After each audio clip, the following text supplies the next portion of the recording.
1905లో గుండాదాన్ని చంపి అడిగేటోళ్ళు లేడు, అది లేదు, ఇది లేదు, ఉలుపు లేదు, పలుకు లేదు అని అప్పుడు ప్రకటించాడు. మళ్ళీ దాని తర్వాత మళ్ళీ ఆదిలాబాదు మహారాష్ట్ర సరిహద్దుల్లో కొమరభీం నాయకత్వంలో అప్పుడు మళ్ళీ పోరాటాలు. అడవి పోయినప్పుడు ఎట్లా పోతారు? ఉత్త చేతులతో పోతారా? ఒక కర్ర పట్టుకొని పోతారు, కొడవలు పట్టుకొని పోతారు, ఒక గుడ్డలు పట్టుకొని పోతారు, ఒక కత్తి పట్టుకొని పోతారు. మరి వాళ్ళ బతుకు తెరువు కోసం, మనుగడ కోసం వాళ్ళు పట్టుకొని పోయిందని ఏమంటావు? ఆయుధం అంటావా? శ్రీనివాస్ యాదవ్ అప్పుడు టీడీపీ అంతే అనుకుంటా, ఆయన కొట్టిండ్రు అక్కడ సిద్దిపేటలో. తలసాని శ్రీనివాస్ యాదవ్ ని జరిగింది. రుచా పనులు చేస్తే ఒప్పుకుంటారా? మరి అప్పుడు కూడా జగన్ తెలుసు గెలవడం కూడా ఈవీఎం కాదు.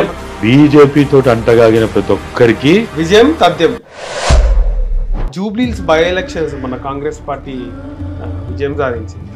ఎన్నికలపై ఏం చెప్తారు? ఏ విధంగా జరిగిన ఎన్నికలంటే అసలు ఎన్నికలంటేనే జూబ్లీహిల్స్ ఎన్నికల్లో ఇప్పుడు అప్పటి వరకే ప్రభుత్వం పైన వ్యతిరేకత ఉన్నది. ఈ విజయంతో మొత్తం ఆ వ్యతిరేకత పోయిందనుకోవచ్చా? ఎట్లా పోతుంది? కేసీఆర్ కానీ రేవంత్ రెడ్డి కానీ ఒక ఏకాభిప్రాయంకి వచ్చిరంటారా? దోపిడీ వర్గాలు ఎప్పుడు కలిసే ఉంటాయి. అంటే ఎన్ని నెలల నుంచి కడుతున్నారు? గడువు చాలా అయిపోయిందన్న, చాలా చెప్పినాము, చెక్కులు ఇచ్చిండ్రు, బౌన్స్ అయినాయి. ఒక 3-4 నెలలుగా కట్టకపోతే ఇవన్నీ మామూలే కదా, మాకు తెలుసు కదా. మేము ఎన్ని చెక్కులు ఇచ్చినాము, ఎన్ని బౌన్స్ అయింది, ఎంత అప్పటికి మాకు కేసీఆర్ గారి కథలన్నీ ఇట్లా ఉంటుండేనా? అన్ని మాకు అన్ని తెలుసు కాబట్టి వాడు ఎవడో బెదిరిస్తా ఉంటే నేనే ఆన్సర్ ఇవ్వాలా. ఇలా సాయంత్రం 5 గంటలకల్లా కథం. ఎవరు? కేసీఆర్. మావోయిస్టులు కొన్ని పోస్టర్లు అంట పెట్టారు, మీరు రాజీనామా చేయాలా లేకపోతే మిమ్మల్ని లేపేస్తాం. తెలంగాణ ఉద్యమం అనేది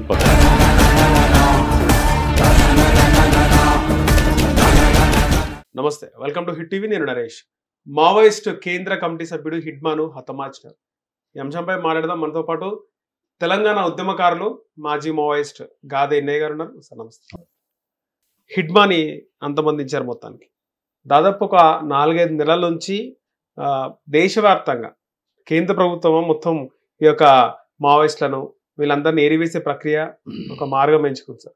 ఇక మొత్తం ఏరివేత అయిపోద్ది అంటారా సార్? మొత్తం ఎక్కడికక్కడ మావోయిస్టులు లేకుండా చేస్తారా? అంటే చరిత్రలో అయితే ఇటువంటి ప్రయత్నాలు గతంలో కూడా చాలా జరిగినాయి, ముఖ్యంగా ఆదివాసీ ప్రాంతాల్లో.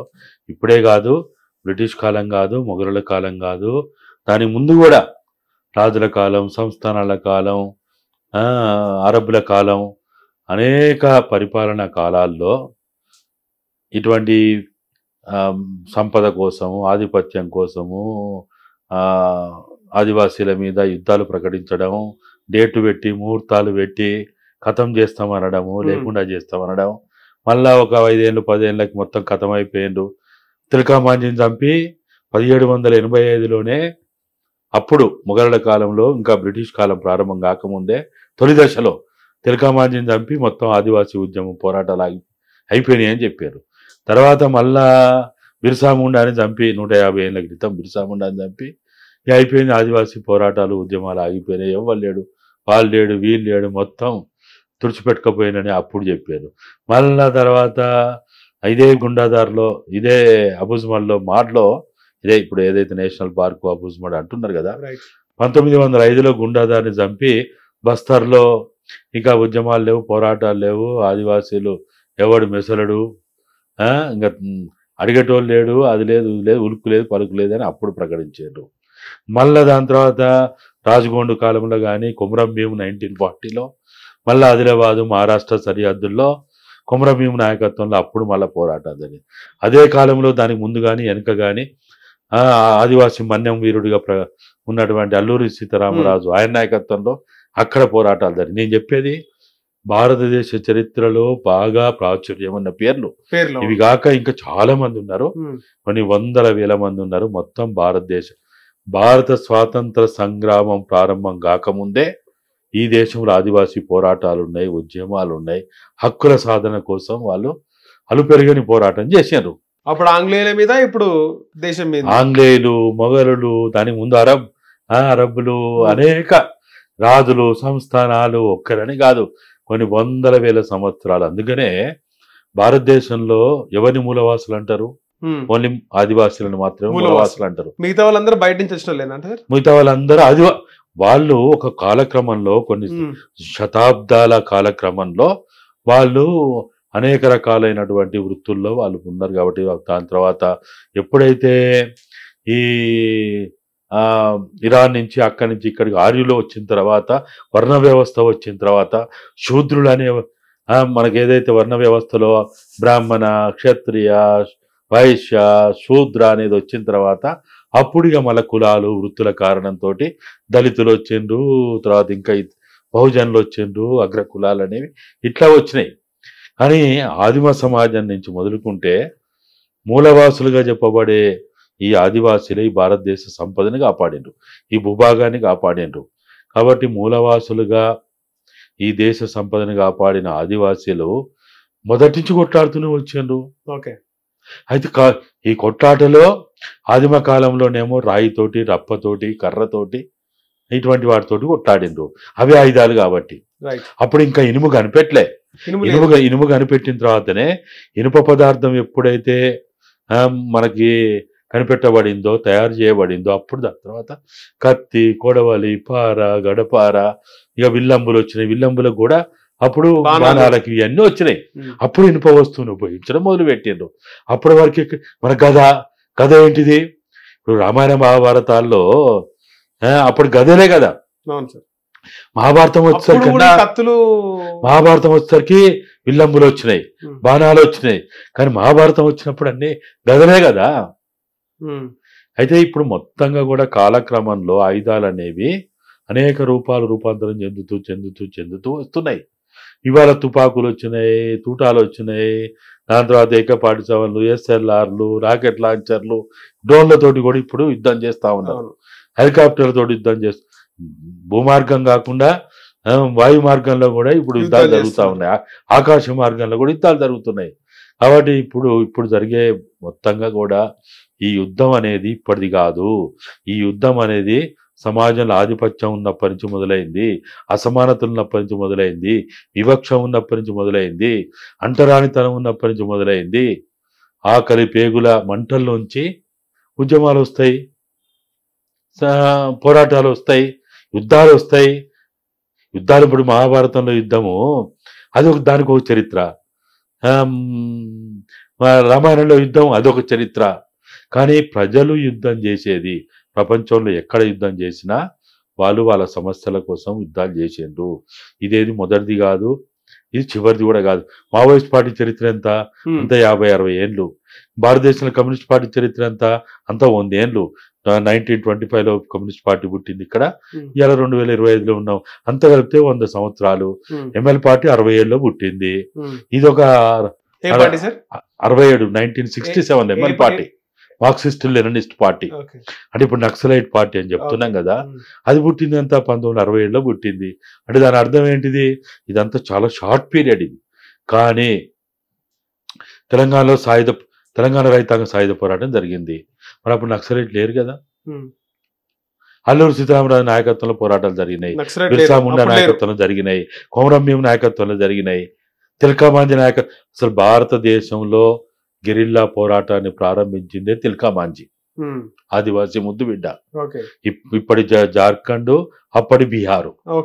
సాయుధ పోరాటం మొదలుపెట్టింది నక్సలైట్ కాదు, కమ్యూనిస్టులు కాదు, వాళ్ళు మొదలుపెట్టారు. ఆదివాసీలు వాళ్ళ జీవన మనుగడ కోసం వాళ్ళు సాయుధంగా ఉండడం అంటే ఏంటి చెప్పు? సాయుధంగా ఉండడం ఇప్పుడు మనము అరకదోలే రైతు, వ్యవసాయ రైతు, కూలి రైతు, లేకపోతే కూలోళ్ళు, లేకపోతే మనం పాలేర్లు, జీతగాళ్ళు అంటాం కదా, వాళ్ళందరూ చేళ్ళకి చెలమలకి లేకపోతే ఇంకా ఇతర పనులకు పోయినప్పుడు, అడవి పోయినప్పుడు ఎట్లా పోతారు? ఉత్త చేతులతో పోతారా? ఒక కర్ర పట్టుకొని పోతారు, కొడవలు పట్టుకొని పోతారు, ఒక గుడ్డలు పట్టుకొని పోతారు, ఒక కత్తి పట్టుకొని పోతారు. మరి వాళ్ళ బతుకు తెరువు కోసం, మనుగడ కోసం వాళ్ళు పట్టుకొని పోయిందని ఏమంటావు? ఆయుధం అంటావా? ఇడ్మా ఆయుధాలు పట్టుకొని తిరిగిండు, AK-47 రాకెట్ లాంచర్లు ఉపయోగించిండు, ఎంతో మందిని చంపిండు, ఏమో చేసిండు అని మాట్లాడుతూ ఉన్నారు.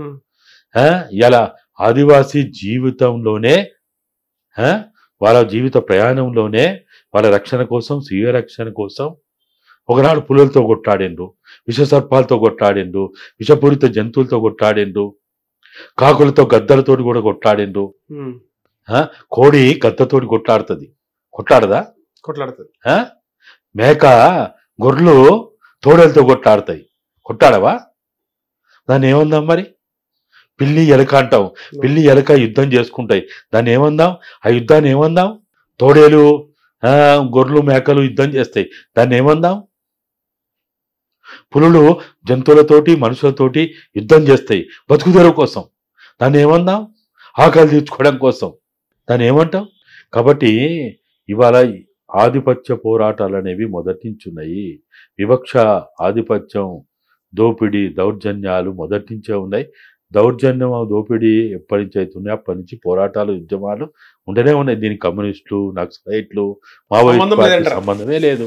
తెలియక చాలా మంది వీళ్ళు తుపాగొట్టల నుంచి రాజ్యాధికారం వస్తానే అని అంటారు. ఎవడు చెప్పిండు తుపాగొట్టల రాజ్యాధికారం వస్తాను? ఏ విప్లవకారుడైనా అంటాడు అట్లా? ఏ పిచ్చోడు కూడా అనడు, మూర్ఖుడు కూడా అనడు.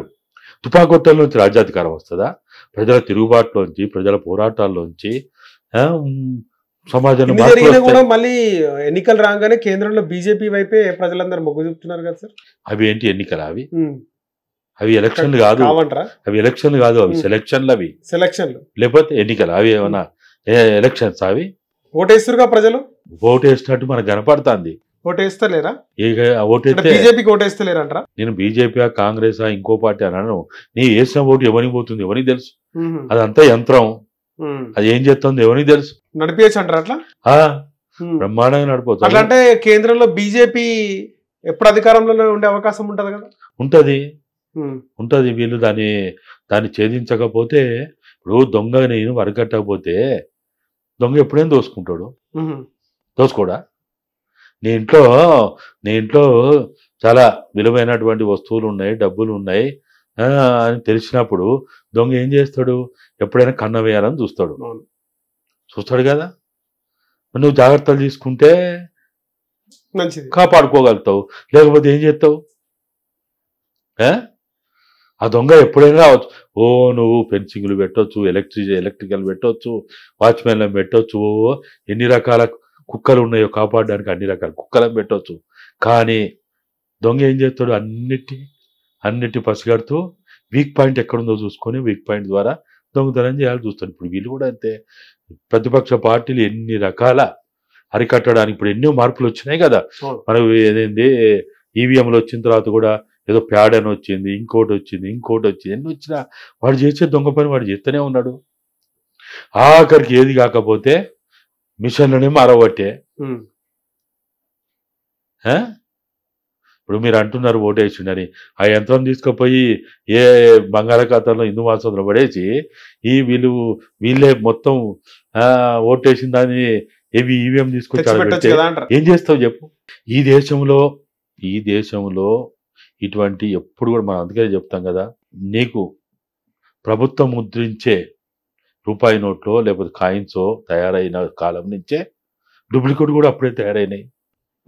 మెడిసిన్లో డూప్లికేట్ లేదా? ఆహార పదార్థాలు డూప్లికేట్ లేదా? ఈవీఎంలు కూడా డూప్లికేట్ ఉన్నాయంటారు మరి. సో ఒకటే నెంబర్ సంబంధించినటువంటి సంఖ్య ఈవీఎం నెంబరు, సేమ్ అలాంటి నెంబర్ ఇంకొకరు కూడా క్రియేట్ చేసి పెడతారంటారు. మస్తు ఏదైనా చేస్తారు.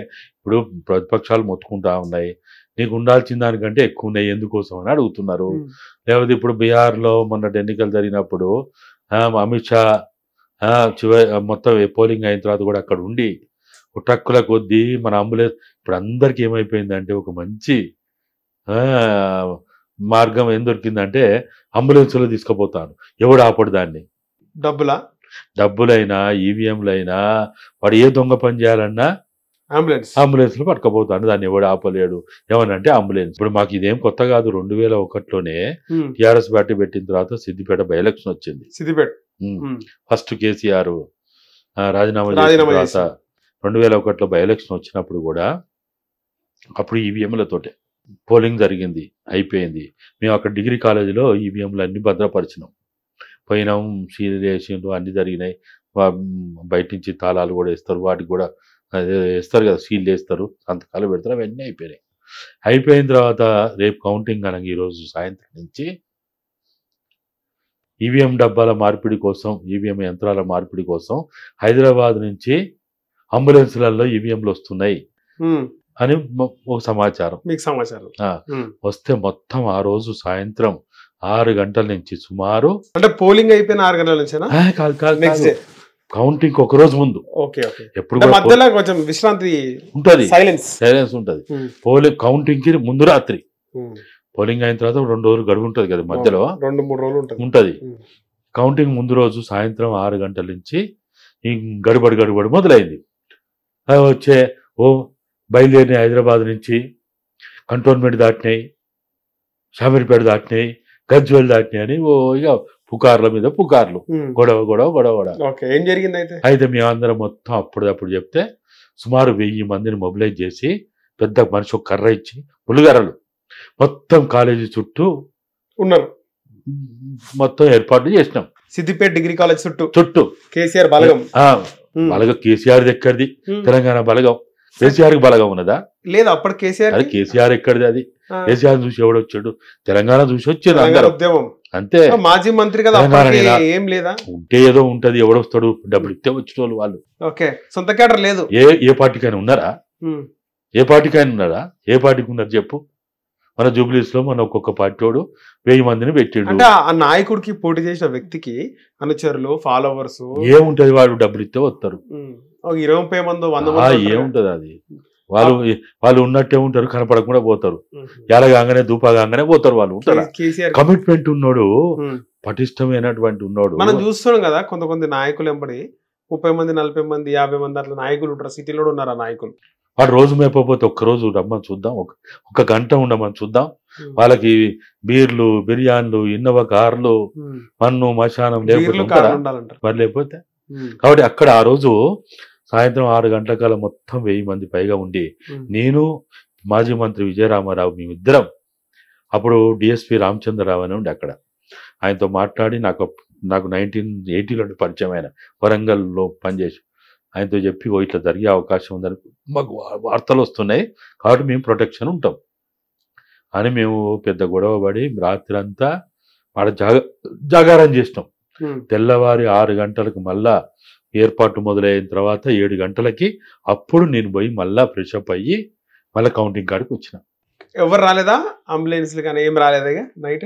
ఇక వాళ్ళు ప్రయత్నాలు చేసి విరమించుకున్నారా లేకపోతే ఏం జరిగింది? ప్రయత్నం చేసినా కూడా అంబులెన్స్ రావడం, గేట్ ఓపెన్ అవుతుంది. ఇక్కడ మొత్తం వాళ్ళకి తెలియదా? ఇక్కడ మొత్తం మనుషులు పెట్టిండ్రు, లాఠీలు పెట్టిండ్రు, బందోబస్తున్నారు. మామూలు వాళ్ళు కాదు వీళ్ళు, తెలంగాణ పిచ్చోళ్ళు, వీళ్ళు ఊకోరు. అయితే సావరణ దత్తారు లేకపోతే చంపుతారు అని తెలుసు కదా వాళ్ళకి. ఏ పోలీసులు పని చేయదు, ఏం పని చేయదు తెలుసు కదా. అప్పటికే మేము శ్రీనివాస్ యాదవ్ అప్పుడు టీడీపీ అంతే అనుకుంటా, ఆయన కొట్టిండ్రు అక్కడ సిద్దిపేటలో. తలసాని శ్రీనివాస్ యాదవ్ ని ఇంకేదో ఒకరిద్దరిని కూడా కొట్టామంటే రుచా పనులు చేస్తే ఊరుకుంటారా? మరి డబ్బులు మస్తు అంటే పరారు చేయించని ఏమేమో అన్ని జరిగినాయి. అప్పుడు ఎవరు ఈయన పైన అభ్యర్థి, ఎవరు ప్రత్యర్థి కేసీఆర్ పైన? అప్పుడు శ్రీనివాస్ రెడ్డి అనుకుంటా. ఆయన ఒకప్పుడు టీడీపీ ఈయన అనుచరుడే. శ్రీనివాస్ రెడ్డి ఆయన మొన్న మన టిఆర్ఎస్ ప్రభుత్వం ఏదో సివిల్ సప్లై చైర్మన్ కూడా ఏదో ఇచ్చిండ్రు ఆయనకి, ఏదో ఇంటి పేరు ఏదో ఉంటుంది, శ్రీనివాస్ రెడ్డి. సిద్దిపేట ఆయనే. ఆయన నించున్నాడు. అట్లా కేసీఆర్ గెలిచింది, మళ్ళీ గెలిచిన 50,000 పైన మెజార్టీతో. అంటే ఈ ఈవీఎంల కథ ఇప్పటిదేం మా కొత్త ఏం కాదు. సింబల్ ఏముండే అప్పుడు కేసీఆర్ గారిది? అప్పుడు మన రైతు నాగలి గుర్తు. ఓకే, టిఆర్ఎస్ పార్టీదేనా ఫస్ట్ గుర్తు? లోకల్ బాడీ ఎన్నికలప్పుడు రైతు నాగలే 2001. అప్పుడు జనతా పార్టీ గుర్తుండే కదా, గుర్తు ఇచ్చినారు. ఆ తర్వాత బస్సు గుర్తు వచ్చింది. ఇది మన మెదక్ బై ఎలక్షన్ అప్పటికి బస్సు గుర్తు. ఇక తర్వాత కారు గుర్తు. కారు ఎందుకు ఎంచుకున్నారు కేసీఆర్? ఇక బాగా నోటెడ్ అని అందరికి ఈజీగా ఇదైద్దని. ఓకే, నాగల్ అంటే కేవలం రైతులకు. అప్పుడు రైతు నాగలి, ఫస్ట్ రైతు నాగలి. లోకల్ బాడీ ఎన్నికలు రైతు నాగలి బాగా పాపులర్ కదా జనతా పార్టీ. అట్లా అంటే ఈవీఎంల కథ, ఈవీఎంలు అనేది అందరికి తెలుసు. 2018లో ఎన్నికలు అయినాయి కదా, ఎదికే టిఆర్ఎస్ పార్టీ పేరుతోటే అప్పుడు ఎన్నికలు అయినాయి. ముందస్తు పోయినరు టిఆర్ఎస్ పార్టీ, ముందస్తు పోయినప్పుడు అప్పుడు ఏం జరిగింది ఎవరికి తెలియదా? అప్పుడు ఈవీఎంల కథే. లేకపోతే సెంచరీ ఎట్లా కొట్టిండ్రు వీళ్ళు? సెంచరీ ఈ దేశంలో రాజకీయ నాయకులకి, రాజకీయ పార్టీలకి, బీజేపీ తోటి, మనవాదులతోటి అంటగాగిన ప్రతి ఒక్కరిని తెలుసు ఈవీఎంల కథ ఏందో. చంద్రబాబు తెలియదా? చంద్రబాబు గతంలో జగన్ గెలిచిండు 2019లో. అప్పుడు జగన్ కూడా తెలుసు, కూడా జగన్ ఈవీఎం తెలుసు తెలుసు. ఆయన గెలవడం కూడా ఈవీఎం కాదు. బీజేపీ తోటి అంటగాగిన ప్రతి ఒక్కరికి విజయం తథ్యం. ఈవీఎంల కథ వాళ్ళకి బాగా తెలుసు. కాబట్టి ఈవీఎంల యొక్క మోసము ఇది మొదటిదేం కాదు. మీరు అన్నట్టు మరి పెద్ద మహత్తరమైన ఉద్యమం వచ్చి ఏమన్నా జరిగితే అసలు మేము ఈవీఎంలు పెడితే ఎన్నికలే పాల్గొనం, బహిష్కరిస్తాం అని ప్రతిపక్ష పార్టీలు అన్ని కనుక మొరపెట్టుకొని నిరసన జరిపితే అప్పుడు ఏమన్నా చెప్పలేము. కానీ అప్పటిదాకా మీరు అన్నట్టు రేపు ఏప్రిల్లో ఉంది కదా, ఎక్కడ తమిళనాడులో, ఆడ కూడా ఏం జరుగుతుంది ఏమని తెలుసు. అంతే. అందుకనే నేను ప్రతిసారి చెప్తున్నా, ఇప్పుడు జరిగే ఎలక్షన్స్ అన్ని ఎలక్షన్లు కాదు, అవి సెలక్షన్లే. అంతే. ఎలక్షన్ల కాలం ఎప్పుడు అయిపోయింది, ఇంకెక్కడిది ఎలక్షన్? పోటీ చేసేవాళ్ళు తిరిగేటోళ్ళు అంతా పిచ్చోళ్ళు అంటారు. అయితే డబ్బుతోటైనా సెలక్షన్ అవుతాయి, లేకపోతే ఈవీఎం తోటైనా సెలక్షన్ అవుతాయి. ఒకప్పుడు డబ్బు లేనప్పుడు, లేకపోతే ఈ సాఫ్ట్వేర్ ఈవీఎం లేనప్పుడు రౌడీయిజం ఉండే, గుండాయిజం ఉండే. బ్యాలెట్ పేపర్ అప్పుడు అంత గడిలో పాలన కదా, వాడు గడిలోనే ముద్రలు వేసేదాన్ని. అప్పుడు కూడా ఆ రకమైనటువంటి అంతే. స్వచ్ఛమైన ప్రజాస్వామ్యం ఎప్పుడు ఉంది చెప్పు, ఉన్నదా?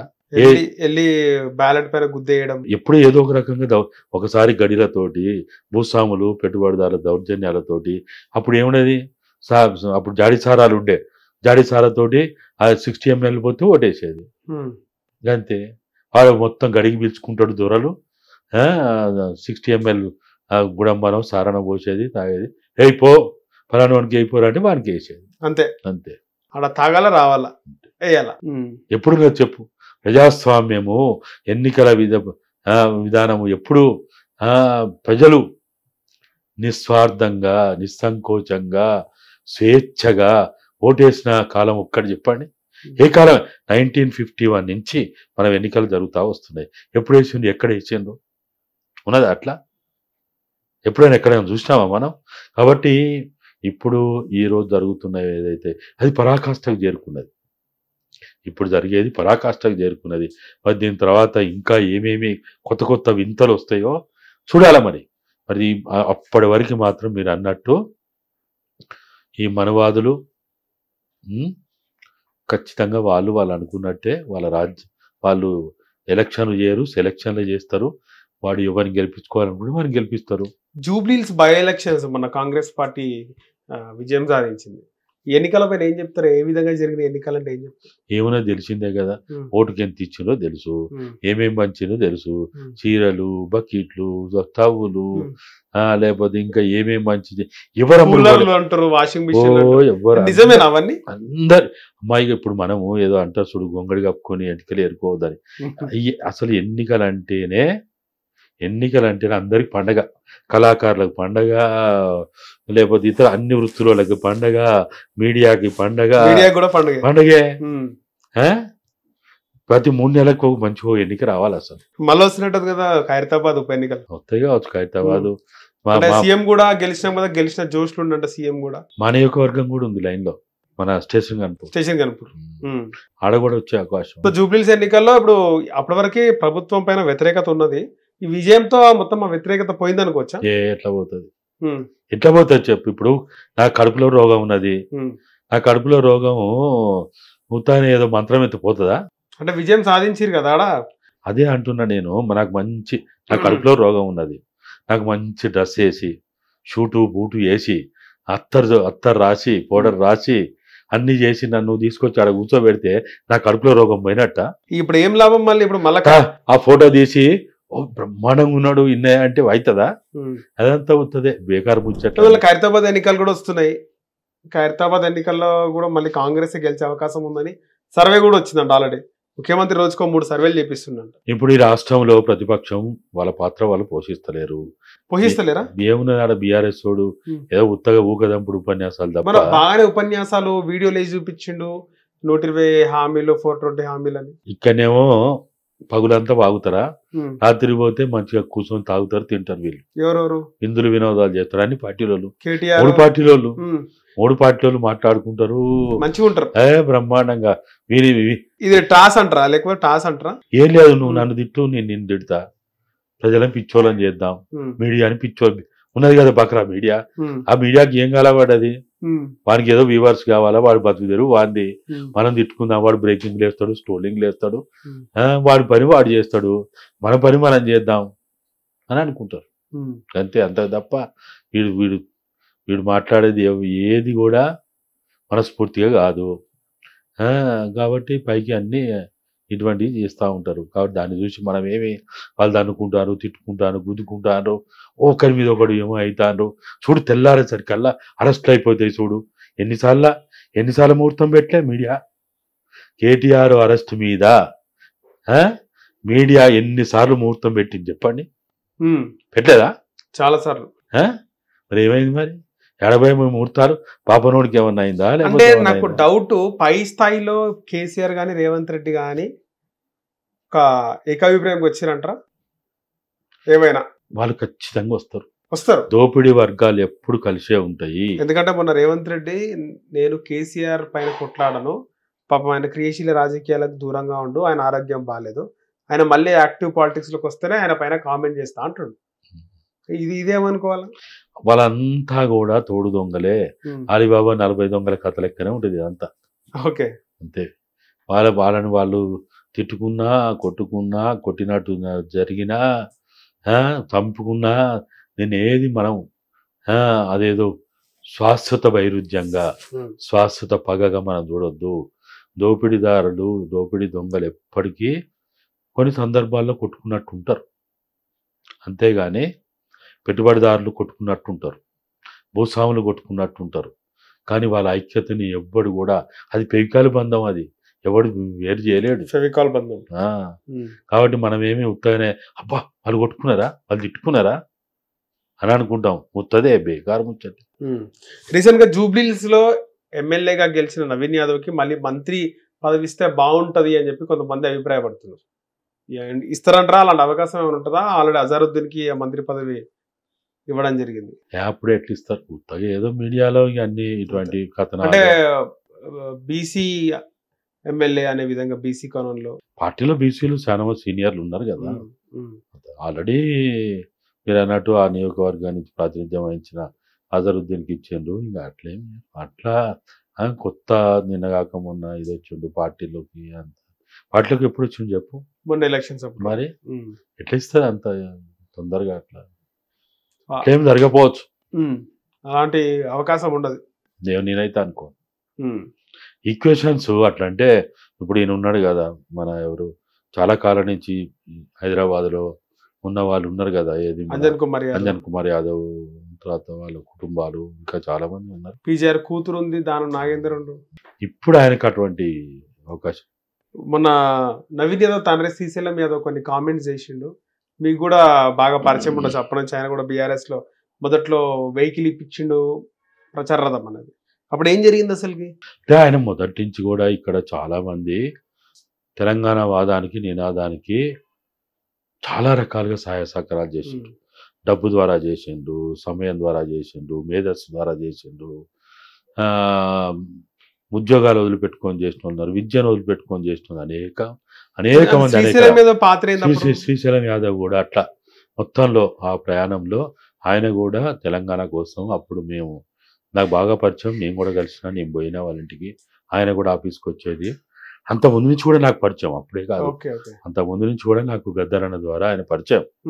కాబట్టి తర్వాత అప్పుడప్పుడు ఏదన్నా ఈవెన్ లెఫ్ట్ పార్టీ మీటింగ్లు పెడితే కూడా ఏదైనా ఆయన చేతైన సాయం చేస్తాడు. ప్రజా సంఘాల మీటింగ్లు అవి పెడితే సాయం చేస్తుండే. అట్లా మేము 2001లో టీఆర్ఎస్ తెలంగాణ అన్నప్పుడు ఆయన అప్పుడు జిహెచ్ఎంసీ ఎన్నికలప్పుడు కూడా ఆయన కొంచెం సాయం చేసిండు, ముందు చేసిండు. ఆయన ఒక్క తెలంగాణ అంటే టీఆర్ఎస్గా కాకుండా చాలా వాటికి కూడా చేసేది, అట్లా టీఆర్ఎస్ కూడా చేసిండు. అట్లా వచ్చేది, కలిసేది, పోయేది, ఇవన్నీ జరిగేది అప్పుడు. కాబట్టి అందుకనే తెలంగాణ ఆయనే ప్రచారథం ఇప్పించిండా అంటే ప్రచారథం కరెక్ట్గా ఎవరిచ్చిండు ఇప్పించిండు నాకు తెలియదు, కానీ మొత్తానికి అయితే అది ఫైనాన్స్ లో తీసుకొచ్చింది. అది ప్రచారథం ఫైనాన్స్ లో తీసుకొచ్చింది. ఎందుకంటే నేను ఒకసారి అడ్వాన్స్ ఎవరు కట్టిరు ప్రచారథానికి? అది నాకు గుర్తు తెలియదు. 2002లో ఏప్రిల్ 21 నాడు 2002లో అది మొట్టమొదటి ఏప్రిల్ వార్షికోత్సవం 2002 ఏప్రిల్ 21. ఏప్రిల్ 27. 27 ఏప్రిల్ 27 నాడు ఏప్రిల్ 27 రెండో వార్షికోత్సవం జరుగుతున్నది. నేను ఆ రోజు 26వ తేదీ రాత్రి వరకు నేను అదే మోతినగర్ ఆ ఇంట్లోనే పనులన్నీ చక్కదిద్దుకుంటూ అక్కడ ఉన్న మోతినగర్ లో ఎవరిది ఇల్లు? అదే మన అది ఇప్పుడు క్యాన్సర్ హాస్పిటల్ పక్కన ఉంది కదా, ఆయన సొంత ఇల్లే కేసీఆర్ గారిది నందినగర్. నందినగర్ మోతినగర్ నందినగర్. ఆ ఇంట్లో తెల్లారి వరకు అక్కడ పనులలో ఉన్నా. తెల్లారిగా అప్పుడు వెహికల్స్ డ్రైవర్ ఎవరు లేకుండే. ఈ రథం చైతన్య రథం డ్రైవరే ఉండే. ఆయనే తీసుకొని 6 గంటల ప్రాంతంలోనేమో నేను అక్కడ ఉండేది, కుక్కట్పల్లి హైదర్ నగర్లో ఉండేది. నేను ఆ రథంలోనే ఇంటికి పోయి ఫ్రెష్ అప్ అయ్యి మళ్ళా వచ్చే క్రమంలో పంజగుట్ట దాటి ఇప్పుడు ఆంధ్రజ్యోతి ఎదురుగా శ్మశాన వాటిక ఉండే కదా, ఆ శ్మశాన వాటిక దాటుతున్నా నేను. ఒక్కసారిగా ఒక 4 వచ్చి బండిని ఆపారు. ఆపి డ్రైవర్ పక్కన డోర్ గుంజారు. నాకు ఒక్కసారి అంటే మనం ఊహించాం కదా ఏం జరిగిందా అని కొద్దిగా ఒక్క నిమిషం అట్లా కొన్ని సెకండ్లు ఆందోళన అయింది. అందులో కాగానే వాళ్ళు చెప్పారు, అన్నా మేము వేరే ఉద్దేశంతో రాలే, ఈ బండి ఫైనాన్స్ లో ఉన్నది, డబ్బులు కడతలేరు, నేను సీజ్ చేయడానికి వచ్చినాం, మేము సీజర్స్. ఓకే, అప్పటి కలర్ అంత ఉందా? పింక్ కలర్ అంతే? పింకే రథము అది. ఓకే, ప్రచార రథం పింకే. ఫోటోలు ఉన్నాయా? కేసీఆర్ ఫోటో ఉందా? అన్నీ అది. ఓకే, అన్నీ బైక్ సెట్లు గీక్ సెట్లు అన్ని అంత ఉంది. 4 సీజ్ చేయడానికి వచ్చారు. వచ్చి అన్న ఇది మేము అంటే ఎన్ని నెలల నుంచి కడుతున్నారు? మరి వాళ్ళ లెక్కల ప్రకారం ఏదో గడువు చాలా అయిపోయిందన్న, చాలా చెప్పినాము, చెక్కులు ఇచ్చిండ్రు, బౌన్స్ అయినాయి, ఇక సీజర్ వాళ్ళకి ఏదో ఉంటుంది కదా పద్ధతి. వాడు ఎవడో 3-4 నెలలుగా కట్టకపోతే ఏమైంది ఇంకతో వాళ్ళు ఫైనాన్స్ తోడు సీజర్స్ కప్ప చెప్తారట, సీజ్ చేసే వాళ్ళకి. వాళ్ళు అదొక వ్యవస్థ, వాళ్ళకు ఓ వ్యవస్థ, వారికి ఓ లైసెన్స్ ఉన్నట్టు వాళ్ళతో కథ. వాడు చేస్తారని ఏం చేయాలో అర్థం కాలే. ఇక మనం గొడవ పడలేము, ఆడ టైము అప్పటికే 8:39 అవుతుంది. వదిలేసిరా మళ్ళీ బండి? నేను ఆడ వదిలేసి ఆటో పట్టుకొని నందినగర్ పోయినా. ఇంటికి ఇవన్నీ మామూలే కదా, మాకు తెలుసు కదా మేము ఎన్ని చెట్లు ఇచ్చినాం, ఎన్ని బౌన్స్ అయింది, ఎంత అప్పటికి మాకు కేసీఆర్ గారి కథలన్నీ ఇట్లా ఉంటుండేనా, అన్ని మాకు అన్ని తెలుసు కాబట్టి ఒక కొన్ని సెకండ్లు అట్లా ఏందా నా మీద ఏమైనా దాడికి వచ్చిందా లేకపోతే ఏం జరుగుతుందని కొన్ని సెకండ్లు అట్లా అనిపించింది. ఓకే, ఎందుకంటే అప్పటికి మా మీద చాలా ప్రయోగాలు జరిగినాయి. ఆయనను చంపాలని, నన్ను చంపాలని, ఇద్దరిని చంపాలని. కేసీఆర్ గారు ఎవరు మావోయిస్ట్లా? మావోయిస్ట్లు ఏం చేస్తారు? ఎవరు మళ్ళీ? ప్రభుత్వం, చంద్రబాబు నాయుడు చంపాలనుకుంటా. మేము ఇప్పుడు నేను ఇంతకుముందు చెప్పినా కదా సిద్దిపేట బై ఎలక్షన్ అని.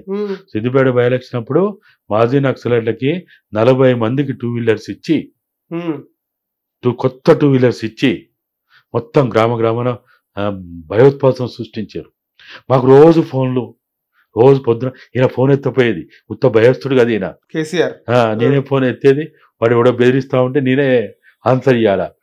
ఇవాళ సాయంత్రం 5 గంటలకల్లా కథం. కేసీఆర్ ఒక్కడే మీరు అంటారు, మీరు కథం. ఇట్లాగా ఇవన్నీ చూసినాం కాబట్టి పెద్దగా ఏమనిపించలే. కానీ అప్పుడు ఇంత టెక్నాలజీ, మీడియా ఇంత లేదు, ఫోన్లు లేవు, భయం అవుతున్నాయి. ఫోన్ వచ్చింది, ఫోన్ అప్పటికి వచ్చింది 2002. అంటే చిన్న ఫోన్లు, చిన్న తక్కువ మంది దగ్గర ఉంటుండే ఫోన్లు కూడా, చాలా తక్కువ కదా సార్ ఫోన్. ల్యాండ్ లైన్ ఎక్కువ ఉండేది అప్పుడు. ఎన్ని సెకండ్లు మారితే అన్ని డబ్బులు కదా. అవును, డబ్బులు లేవు కదా ఇట్లా. ఆవిడ వాడాలంటే భయపడేది.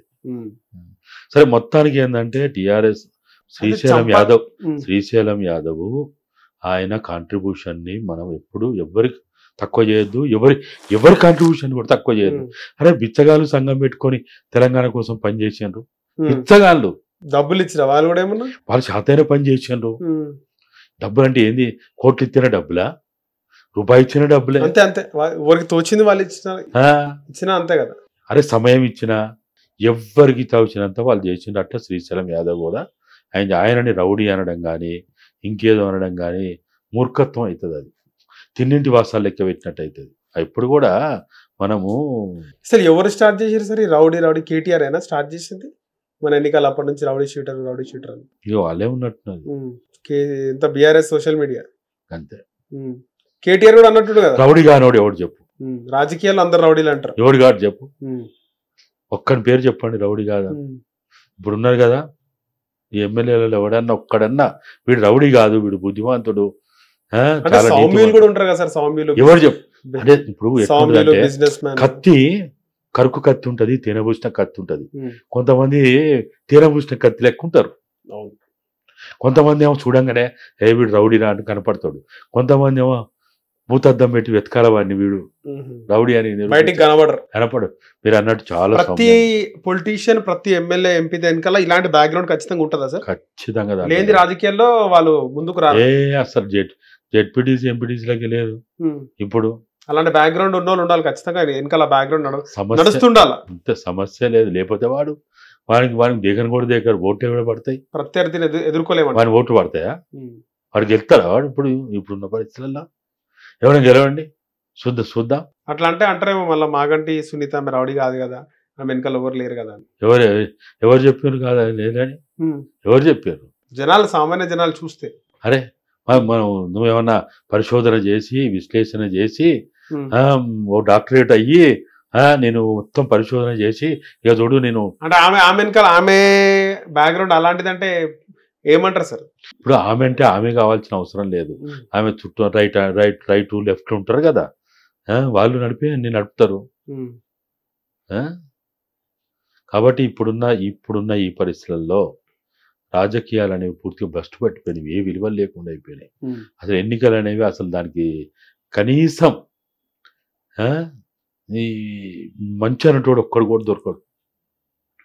ఇప్పుడు గెలిచేటోడైనా పోటీ చేసేటోడైనా ఎన్నికలు చాలా సక్రమంగా జరుగుతున్నాయని గుండె మీద చేసుకుని వాడు నమ్మిన దేవుని మీద, దేవత మీద ప్రమాణం చేసి చెప్పని చూద్దాం, ఒక్కని చెప్పని చూద్దాం. ఈ దేశంలో పోటీ చేసేటువంటి వార్డు నెంబర్ మొదలుకొని ఎంపీ వరకు పోటీ చేసే ఏ వ్యక్తి అయినా కానీ, అది ఇండిపెండెంట్ అయినా, పార్టీల సింబల్ మీద, బీఫామ్ల మీద పోటీ చేసేటోడైనా ఈ ఎన్నికల విధానం చాలా సక్రమంగా ఉంది, పారదర్శకంగా ఉంది అని గుండె మీద చేసుకొని, లేకపోతే వాళ్ళు నమ్మిన దేవుళ్ళు దేవతల మీద ప్రమాణం చెప్పమని చూద్దాం, ఒక్కరైనా చెప్పమని చూద్దాం. నేను 100 మంది అంటలేను, 1000 మంది అంటలేను, ఒక్కరైనా చెప్పమని చూద్దాం. ఏడుంది చెప్పు. కాబట్టి ఆయన రౌడీ అనడం అది ఏమాత్రం కూడా సబబు కాదు. ఆయన పాత్ర ఆయన పోషించిండు. ఇప్పుడు ఆయన జీవిత క్రమంలో ఆయన ఏదన్నా కార్యక్రమాలు లేకపోతే పనులు చేసే క్రమంలో ఎక్కడన్నా ఇటువంటి ఎదురైనప్పుడు వాడిని ఎదుర్కోవడానికి ఏమన్నా గొడవలు అయి ఉండొచ్చు, కొట్లాట్లు అయి ఉండొచ్చు, జైలుకు పోయి ఉండొచ్చు. ఇలా జైలుకు పోయినోడు ఎవడు చెప్పు? జైలుకు పోయిన వాళ్ళు ఎవరు? కేసులు లేని వాళ్ళు ఎవరు? కేసులు ఇంకా సర్వసాధారణం లేవా? సరే, అయితే చంద్రబాబు నాయుడు అంటే గతంలో ఇందిరారెడ్డి చావు కారణం పరోక్షంగా చంద్రబాబు అంటారా? ఏమో ఇప్పుడు మనకి ఇటువంటి కొన్ని విషయాలు ఏమైతాయి అంటే పూర్తిగా వాస్తవం అని మనకు అర్థం కానంత కాలం నాలాంటి నేను ఎప్పుడు కూడా అంటే కొంతమంది పైన దాడులు జరగడం, చనిపోవడం ఇవన్నీ జరిగినాయి. చాలా మంది అనుకున్నది అంటే కేసీఆర్నే టార్గెట్ చేయలే చంద్రబాబు, లైట్ తీసుకుంటూ కేసీఆర్ని కూడా టార్గెట్ చేసింటే ఈరోజు ఈ పరిస్థితి ఉండేది కాకపోతుండే, తెలంగాణ రాకపోతుండే అనేది కూడా చాలా మంది మాట్లాడతారు. ఆయన నమ్మించింది కావచ్చు, చివరిలో ఎందుకు వచ్చు, చివరిలో బాగా టార్గెట్ చేసిండు కదా. పార్టీ పెట్టిన తర్వాత మేము చెప్తున్నా కదా, ఇంతకుముందు చెప్తే కదా, మమ్మల్ని చంపేయడానికి ఎన్నిసార్లు ఎన్ని రకాల ప్రయత్నాలు చేసిందో. టిఆర్ఎస్ కి ఇక్కడ ఈ ఖైరతాబాద్ లో ఎస్బీఐలో మా అకౌంట్ ఉండే, టిఆర్ఎస్ అకౌంట్. దాంట్లో కేసీఆర్ కి అంతకుముందు దొంగ నోట్లు అని ఇవన్నీ ఉన్నాయి కదా, దుబాయ్ శేఖర్ అని దొంగ నోటి, ఆడికి మా ఈ టిఆర్ఎస్ అకౌంట్ లో దొంగ నోట్లతోటి డబ్బులు జమ చేయడానికి వచ్చారు. అదేంది రోజు టిఆర్ఎస్ వాళ్ళు దొంగ నోట్లతో పట్టుబడ్డారని ప్రచారం చేయడానికి. అయితే ఏం జరిగింది సార్? ఆఖరికి మేము ఏం చేయలేదు, మాకు వెంటనే చెప్పిండ్రు బ్యాంకులో ఉన్న వాళ్ళు, మేము చెప్పినాం ఏది మాకు సంబంధం లేదు, మీరు తీసుకోకూడదు, మీరు ఏమైనా పంపించారంటే మేము పంపలేదని, మాకు సంబంధం లేదని చెప్పినాం. అయిపోయింది. మాకు చివరికి షేక్ హ్యాండ్ ఇస్తుంటే గోర్లతోటి చెయ్యిని ఇట్లా రబ్ చేసి దాంట్లోకి గోర్ల ద్వారా పాదరసం బ్లడ్ లో పోయేటట్టు కూడా ప్రయత్నాలు చేశారు. కేసీఆర్కి అయితే నాకైతే అన్ని రకాల ప్రయత్నాలు జరిగి మేము రాత్రి అనక పగులనక అప్పుడు అంతా వెహికల్లో ప్రయాణం. 32 రోజులు మాత్రమే హెలికాప్టర్ ద్వారా ప్రయాణం చేస్తాం ఎన్నికల సందర్భంలో. తర్వాత అంతా రోడ్డు మార్గమే కదా. మేము ప్రయాణం చేసేటప్పుడు మాకు అది ప్రాణం అరచేతిలో పెట్టుకొని తిరిగినట్టే ఉండేది. ఎప్పుడు వచ్చి ఎక్కడ వచ్చి డైనమైట్ కాదు, ఎవడొచ్చి గుర్తు చంపుతాడో ఏముంటుంది ఆడ. 1 కోటి రూపాయలు ఇస్తే డొక్కులారి వేసుకొని పోయి కుదరా ఖచ్చితంగా. మొత్తం మేము చూసుకుంటా పోంటే అయిపోయాయి. ఏమన్నా చూస్తలేవా ఎంతమంది అట్లా చేస్తలేరు. కేసీఆర్ గారి మైండ్ సెట్ ఎట్లుంటున్నాయి ఇలాంటి వెళ్ళేటప్పుడు, ఇలాంటి మాట్లాడుకున్నప్పుడు, మా పైన దాడి జరుగుతుందేమో అన్నప్పుడు? తెలుసు ఆయనకి. అందుకే నేను ఎప్పుడు ఆయన కొంత భయపడ్డప్పుడు భయపడుతున్నా. ఏమంటుండే? చాలా భయపడుతుంది. ఏమంటుండే? ఎవరన్నా ఇట్లా మేము ప్రయాణంలో మా కారుని ఒక 3-4 సార్లు ఎవరన్నా ఓవర్టేక్ చేసేదనుకో వెహికల్ ఆపిచ్చేది అక్కడనే. ఏవద్దొద్దు ఆగు, ఏదో ముచ్చట పెట్టినట్టు ఏదో కారణం చాదావుదామా ఏదో. అప్పుడు మీ వెంట చాలా గ్యాంగ్ ఉంటుండనా? ఏ గ్యాంగ్ లేదు కేసీఆర్ గారు వెంట. అప్పటికే మాజీ మీటింగ్ ఎప్పుడైనా పోయినప్పుడు కొన్ని ఆ కాన్వాయ్ లో 50 కార్లు 100 కార్లు అట్లా వచ్చేది కొన్ని సందర్భాలు. రెగ్యులర్ గా ఎన్ని కార్లు ఉంటుండే? 3-4 కార్లేనా? ఉంటాయి. 3-4 కార్లు. హరీష్ రావు కూడా మీ ఎంబడే ఉంటుంది. ఎస్కాట్ అయితే ఉండే. హరీష్ రావు తక్కువ. ఆయన జిల్లాలు చూసుకుంటారు. జిల్లాలు కూడా లేవు, ఇంటి దగ్గర ఏదైనా పనులు అంతే. అప్పటికైనా పార్టీలో పెద్ద పోస్ట్ లేదు. జనరల్ సెక్రటరీ కాదు, సెక్రటరీ కూడా కాదు. ఎప్పుడు హరీష్ రావు బాగా హైలైట్ అయిందంటే 2003 తర్వాత. బీఆర్ఎస్ అంటే అప్పుడు కాంగ్రెస్ పొత్తులో ఉన్నప్పుడు. ఇక పొత్తు 2004లో పొత్తు. తర్వాత 2004 తర్వాత కేసీఆర్ గారు కేంద్ర మంత్రి, రాష్ట్ర మంత్రిగా హరీష్ రావు. నాకు బాగా గుర్తుంది. మావోయిస్టులు కొన్ని పోస్టర్లు అంట పెట్టారు, మీరు రాజీనామా చేయాలా లేకపోతే మిమ్మల్ని లేపేస్తామని. నిజమే కదా అది? అప్పుడు అందరూ ప్రకటించిండ్రు. తెలంగాణ ఉద్యమం అనేది పదవులు తీసుకుంటే నీరుగారిపోతుంది. 1972లో కూడా తెలంగాణ ఉద్యమం అట్లా నీరుగారిపోయింది, ద్రోహానికి గురైంది. కాబట్టి మీరు ఈ పదవుల జోలు గోకుర్రి అని హెచ్చరికలు చేసిండ్రు. మీరు అన్నట్టు అదే కరపత్రాలు, పోస్టర్లు, ప్రకటనలు ఇవన్నీ జరిగినాయి. సరే మొత్తానికి కొంత టైం అయిన తర్వాత రాజీనామా చేసిండ్రు. ఫస్ట్ ఈ ఒత్తిడిగా రాజీనామా చేయడానికి కారణం అనేక ఒత్తిళ్లు. వైఎస్ పక్క పెట్టిండు. అప్పుడు మావోయిస్ట్ లేదు, అప్పుడు పీపుల్స్ వారు ఉండే. తర్వాత నక్సలైట్ పార్టీ, జనశక్తి అని అవి ఉండే. అట్లా జరిగింది. వైఎస్ ఏమైనా పక్కకు పెట్టిండా? లేదు. ఈ వైఎస్ రాజశేఖర్ రెడ్డి టీడీపీని నాశనం చేయడానికి తెలంగాణలో కేసీఆర్ తో పార్టీ పెట్టించిండు అనేది ఒక పెద్ద ప్రచారం అంటారా, లేకపోతే పెద్దగా మాట్లాడుకునే మాట? అంతా అవుతుంది. ఏదో ఇటువంటి అన్ని మీడియా ఏదో కథనాల కోసం ఉంటాయి. కానీ రాజశేఖర రెడ్డికి అట్లా తెలంగాణ వాదం నినాదం అనేది ఎవ్వరు పెట్టిస్తే పెట్టింది కాదు, ప్రజల్లో ఉన్నది అది. అది ఒక ఆరని అగ్నికరంగా ఉంది కాబట్టి, నిప్పురవ్వగా ఉంది కాబట్టి దానికి ఉన్న అవకాశాలు, సాధ్యాలన్నీ గ్రహించి తెలంగాణ ఉద్యమం నడిచింది. కానీ అది రాజకీయ నాయకులు ఎప్పుడు వచ్చిండు? 2000 తర్వాత వచ్చిండ్రు. ఇందిరారెడ్డి కొద్దిగా ముందు వచ్చిండు. ఇందిరారెడ్డి. దాని తర్వాత నరేంద్ర గారు వచ్చిండు. దాని తర్వాత చాలా మంది, ఈవెన్ 1999 తర్వాత కాంగ్రెస్ పార్టీ కూడా తెలంగాణ కాంగ్రెస్ అని కూడా పెట్టుకున్నారు కదా. అయితే రాజశేఖర రెడ్డి గారు చనిపోయినాక ఎందుకు ఉద్యమం ఉధృతంగా మారింది అంటే అప్పటికి 2000 ఏమైనా భయపడుతున్నా కేసీఆర్? అట్లేం లేదు. కాకపోతే ఇక కొంత ఉంటుంది కదా, బలమైన నాయకుడు అనేది ఒకటి ఉంది. రాజశేఖర రెడ్డి అంటే అటువంటి వాతావరణం ప్రజల్లో కానీ లేకపోతే ఇంకా పార్టీలో కానీ అటువంటిది ఉండే కదా. అట్లేదన్నా ఉండే. కానీ తర్వాత 2009లో అప్పుడే ఓడిపోయి బాగా డీలా పడిపోయి అంతా ఉండే కాబట్టి ఇక కొంతకాలం అన్ని చదువుకునేసరికి సైలెన్స్కున్నారు. కానీ వేరే కేసీఆర్ ఇలాంటి ఏమైనా జరిగినప్పుడు, ఓటమి పాలైనప్పుడు, ఇప్పుడు ఎట్లయితే సైలెంట్ గా ఫామ్ హౌస్ లో ఉండో అప్పుడు కూడా ఆయన సైలెంట్ గా ఉండిపోతున్నా? అంతే, ఎప్పుడైనా అంతే, దూరం ఉండిపోతాడు. ఇంకా అంతే. ఏం చేస్తాడు మళ్ళీ సైలెంట్ గా ఉండి? ఏం చేస్తాడు? అవకాశం వచ్చేదాకా వేచి ఉందాం అంటాడు. లేకపోతే అందరు ఇప్పుడు ఏదో అంటారు చూడు, టైర్లో గాలి అంతా పోతే మళ్ళీ దాన్ని అంతా ఎక్కించి రోడ్డు మీద తెచ్చిన దాకా అట్లా రిలాక్స్ అవుతాడు, ఎవరితో మాట్లాడకుండా ఇంట్లో హాయిగా. సరే, ఇప్పుడు జూబ్లీహిల్స్ ఎన్నికల తర్వాత ఇప్పుడు ఖైరతాబాద్ ఉప ఎన్నికలు కూడా వస్తున్నాయి. దానం నాగేందర్ కాంగ్రెస్ నుంచి ఎట్లా నిలబడతాడు? బీఆర్ఎస్ నుంచి ఎవరు నిలబడే అవకాశం ఉంటుంది? విష్ణువర్ధన్ రెడ్డికి ఇస్తారా టికెట్? ఎవ్వరు పీజీఆర్ కొడుకు ఎవరు నిలబడ్డా వాళ్ళకి అవకాశాలు లేవు. బీఆర్ఎస్ కి లేవా? ఎవరు నిలబడ్డా ఓడిపోతారు పక్క. ఇంకా దాంట్లో అనుమానమే అవసరం లేదు. ఇక లేనిపోయిన సాహసాలు చేస్తుంది తప్ప ఏముంటది. ఇప్పుడు ఎప్పుడు కూడా ఒక ప్రతిపక్ష పార్టీ అన్నప్పుడు దాని పనులు అది చేయాలి. నెంబర్ 1. సరే, ప్రతిపక్ష పార్టీ నీ సెంటిమెంట్ తోటి నినాదంతో గెలవాలంటే నువ్వు టీఆర్ఎస్ తీసి బీఆర్ఎస్ పెట్టిన తర్వాత నీకు సెంటిమెంట్ ఎక్కడిది? నీకు తెలంగాణ నినాదం ఎక్కడిది? నీ పార్టీ పేరులోనే బాయా, పేగుబంధం తెగిపోయా. నీకేమన్నా చెప్పి ఇప్పుడు ఎట్లా ప్రజలు నిన్ను గౌరవిస్తారు, అభిమానిస్తారు, ఆదరిస్తారు? కాబట్టి ఇప్పుడున్న పరిస్థితి మీరు చూడండి, మీరు అబ్జర్వ్ చేయండి. టీఆర్ఎస్ని బీఆర్ఎస్ చేసిన తర్వాత ఎక్కడెక్కడ గెలిచింది చెప్పండి? ఎన్ని గెలిచింది చెప్పారు? అంతా ఓటమే కదా. ఒక్క మునుగోడు ఒక్కడి తప్ప, అది కూడా బొక్క పడ్డట్టు అదేదో జరిగింది. కానీ కేసీఆర్తో సహా, ఒక రాష్ట్ర ముఖ్యమంత్రితో సహా ఒక గ్రామాన్ని బాధ్యత తీసుకొని ఇన్ఛార్జిగా తీసుకొని చేస్తే ఆ మునుగోలు ఏదో బయటపడ్డారు.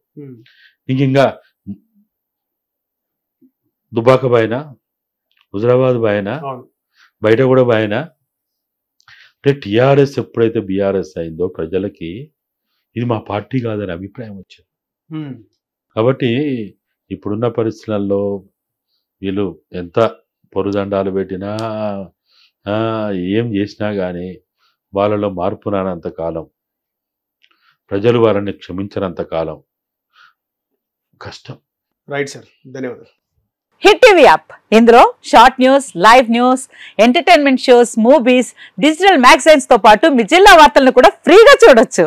ఇంకెందుకు ఆలస్యం, వెంటనే హిట్ టీవీ యాప్ ని డౌన్లోడ్ చేసుకుని ఫ్రీగా ఎంటర్టైన్మెంట్ పొందండి. Hit TV app. Hit TV app. Please download hit TV app. Hit TV app ని ఫ్రీగా డౌన్లోడ్ చేసుకుని ఎంజాయ్ చేయండి. మీకు నచ్చిన ఎంటర్టైన్మెంట్ కోసం హిట్ టీవీ యాప్ ని ఫ్రీగా డౌన్లోడ్ చేసుకుని ఎంజాయ్ చేయండి. హిట్ టీవీ యాప్ ని డౌన్లోడ్ చేసుకుని ఆస్వాదించండి, ఆశీర్వదించండి. ఇంతమంది సెలబ్రిటీలు హిట్ టీవీ యాప్ ని డౌన్లోడ్ చేసుకోండి అని చెప్తున్నారంటే ఎంత మంచి యాప్ ఆలోచించండి.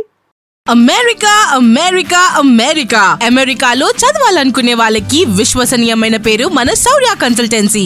UK లో 1 year masters, UK లో 1 year masters, 2 years work permit up to 5 years visa. Contact Saurya Consultancy. Contact 89851 89851.